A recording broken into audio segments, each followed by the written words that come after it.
That is a big animal.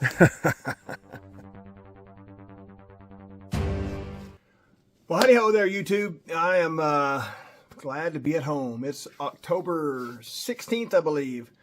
I've been gone pretty much full time since April 10th. I had a lot going on. We did a chapel in the Canadian Pro Outdoor National Series, and so that's had us gone pretty much all summer. And just a kind of a summary as to how we operate. We do those things. I do trackside ministry as a day job, but we don't have an income. We don't get paid to do those things, and so we wake up each day and just trust God for that day. And I will say that Canada fuel is expensive, and so we spent a lot of money on fuel in Canada this summer, and ended up we kind of went backwards financially. We lost out. So I had a couple of guys buy me a archery caribou tag for Northern Alaska. So in August we flew up to Northern Alaska, did that Hall Road trek, and had an absolutely incredible time. One of my issues was after having such a rough summer, I felt a lot of pressure to bring home meat, and that didn't materialize. It didn't pan out. I was unable to harvest a caribou. Had some great opportunities, but just couldn't capitalize. Long story, but just couldn't make it happen. Still had an elk tag in my pocket for Colorado, September, so wasn't too terribly concerned. Colorado was a humdinger. Best year Colorado I've had in lots of ways. It was incredible. So, and that's the gist of what this video is about. But yeah, there was a lot of pressure. I didn't get to shoot my bow this summer because I was in Canada, and I didn't want to. I had my bow with me, but I just didn't want to cause any problems. And so Canada's a little different. I just wasn't sure how things would go, and so I just left the bow put up all summer. So broke it out to go to Alaska and then to Colorado. Yeah, a lot of pressure. I imposed a lot of pressure on myself. Nobody put that pressure on me. It was just me that did it. But it affected me in the timber in Alaska. It affected me in the timber in Colorado. I will say, before we go look at the video, that I did end up with an elk and a half, and you'll have to kind of see how that went. Not the most proud moments of my life, but got an elk and a half. So let's go check it out. Bless you guys.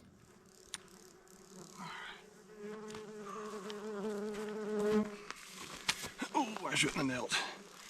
All right, season starts in the morning. I'm packing in. Haven't been feeling real good, but good enough. We're going to send it here and see if we can get into something the next day and a half. I got to get out probably midday Wednesday. I got to take this trailer that you're connected to right now, clipped onto, drop it at a gentleman's house here in Colorado. Then I got to run to Montana. So I got to do sermon Friday evening now instead of Saturday. So Friday, I usually don't have anything going on Friday, so that's my travel day. But now I got to get there and get my business tended so I can do service. So that means I got to leave here a little sooner than what I was hoping to, but that's all right. We'll, oh man, trying to get my trekking poles evened out right quick.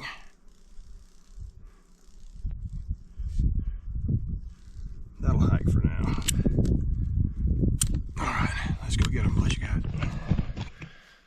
Just spotted a grouse over here, so I'm gonna go ahead and try to make a play on him. And that will be addition to supper tonight. I'm close enough to camp. I can't dig my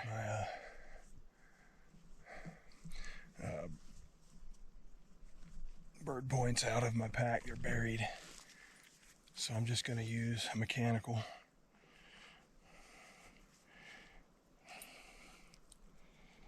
I'm close enough to camp I can go back. Actually, I got more with me anyway, so we're gonna give it a go here and see what happens. Try to get us some grouse.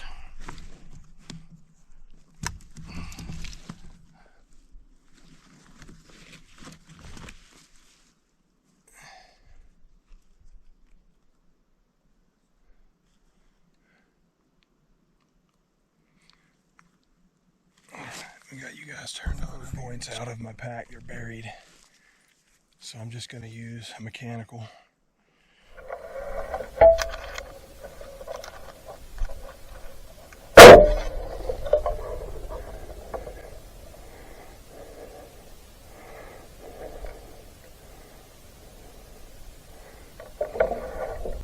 Not feeling too great about that. I see my arrow. I lighted it up. We'll go check it out and see what it looks like. Didn't see any feathers fly. I think I may have just left of him. He was getting pretty antsy. Maybe I did get some feathers. Yeah, I see some feathers. Oh yeah, the arrow's covered in feathers. Oh, wow.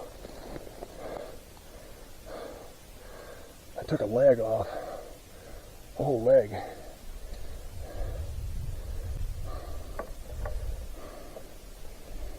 There's not much to eat there, but I'm going to eat that tonight. Alright, there it is.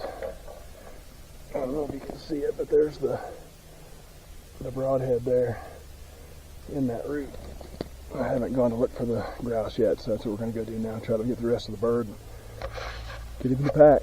But this will go into the protein for the evening meal tonight. So anyway, not a total loss, and hopefully he's not going to suffer too bad before he dies over here.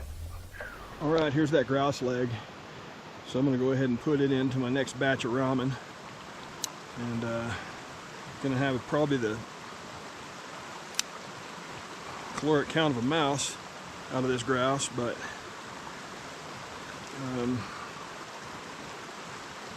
like I owe him that much at least after making such a mess out of him.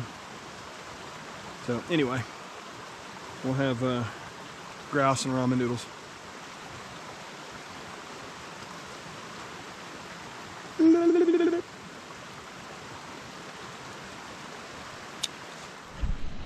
All right, you can see there's one of those little delectable morsels right there. Let's dig that out and give it a go here. A little mountain grouse.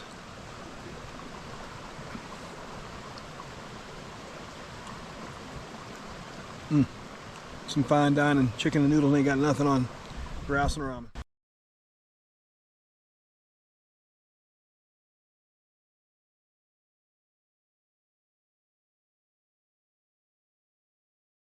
Alright, headed my way back to the pickup. It's day 2. It's September 3rd, Mama's birthday. Headed my way back to the pickup.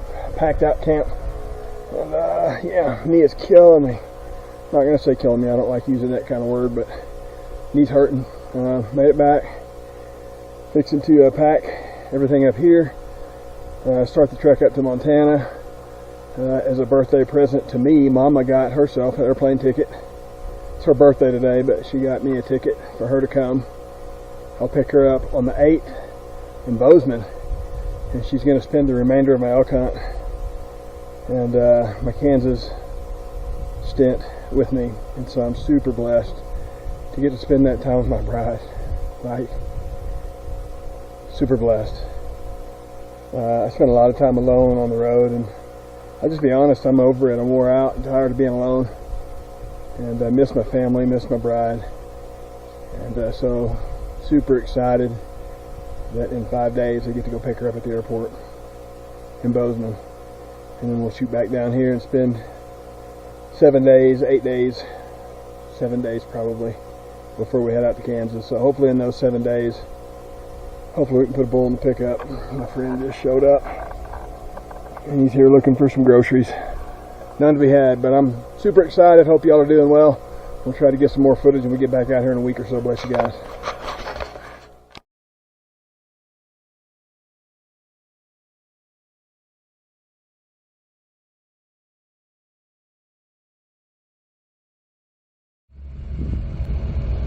We're consistently unchanged in our walk with Jesus.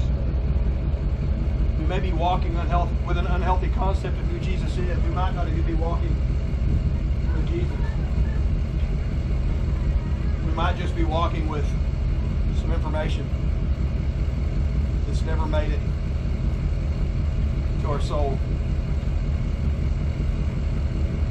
James 1:22 and 25 through 25 says, do not merely listen to the word of God and so deceive yourself. Do what it says. Anyone who listens to the word but does not do what it says is like someone who looks at his face in a mirror, and after looking at himself goes away and immediately forgets what he looks like. But whoever looks intently into the perfect law of God gives freedom and continues in it, not forgetting what they have heard, but doing it. They will be blessed in what they do. We're not here to just learn about the teachings. We're here to do the teachings. I'm going to witness this firsthand by watching my bride this summer. It was pretty fascinating. Most of y'all know that her and I and my daughter went to jail in Mexico last year. Got arrested and was supposed to be in prison. I'm supposed to be in prison for 2 to 10 years. And I thought I'd experienced God in a way that I could never retreat from, or that I could never, not that I could ever see God in a more greater way than I had seen when I laid in that jail cell in a pool of sweat on a concrete slab in Mexico. I didn't think I could ever see God be greater than that. And this summer in Canada, I got to go chaplain the Canadian Pro Outdoor National Series. It was awesome. It was fun. It was cool. A lot of neat stuff. It was arduous. It was hard travels. It was a lot of expenses. It was gnarly, but it was beautiful. In the process of that, about halfway through it all, my wife got a germ behind one of her contact lenses and fell asleep and didn't realize it. Woke up the next morning and her eye was irritated. And so from Monday morning until Wednesday, we drove across Canada and we found a doctor on Thursday. And she went blind in her right eye. Almost lost her right eye, but she didn't lose it, but she did go blind in her right eye. And that's where she is today. So we're looking at possibly getting a corneal transplant at some point. But I can tell you this, I was at a point where I wanted to take my wife home. And I wanted to go be around doctors that I trusted and knew, because I wanted my wife to not lose her eye, not lose her vision, but to be whole and complete. I wanted to get the heck out of there and take her home and be comfortable. She understands what a disciple is. She understands that there was people in Canada at that Pro Outdoor National Series that needed to hear the good news, that needed people to love on them through their trial. I said, sweetie, let's just go home. She wouldn't let me. I'm the man of the house, and I tried to beg her, please, let's go home. No, because we're called to be here. We're disciples of Jesus, and we're not just hearers of the word, but we are doers of the word, not just because it feels good, not because circumstances are how we want them, but because we know that God has a plan and a purpose to reach and touch people. I never thought I could see anything greater than what I've seen when I experienced the presence of God in Mexico, until I watched my bride go through what she was going through and say, you can't drag me away from this place, because we're going to do what Jesus tells us to do in the Word of God. I've seen Jesus. I've seen the Spirit of God work in someone's life in a way that I never thought possible. The impact it's had on my life is supernatural. I believe He's got a plan and a purpose for each of you here, and it's supernatural. But it's not just to have information between your ears about who He is, but it's about having that information and letting it transition down into here and putting it into practice. Because just being a hearer of the Word of God is not what we're called to be. That's not a disciple. That's a student. We've been taught that what we're supposed to be is students. Go to school, get this information, pass the test, and move on. Get this information, pass the test, and move on. Get this information, pass the test, and move on. Never applying it to our lives. They teach us so much garbage that doesn't matter about anything. It's pass the test and move on. Pass the test and move on. This isn't about passing the test. This isn't about just getting to go to heaven. This is about being salt and light. This is about being life to dying people on this side of glory. Every person here is exposed to people that are hurting and going through stuff that need you, and you, and you, and you, and every person at this table to go be Jesus with skin on to them. Heard the old story that we're the only Bible that most people read. What are the pages of your living, breathing Word of God reading to people? Are they seeing Him in you?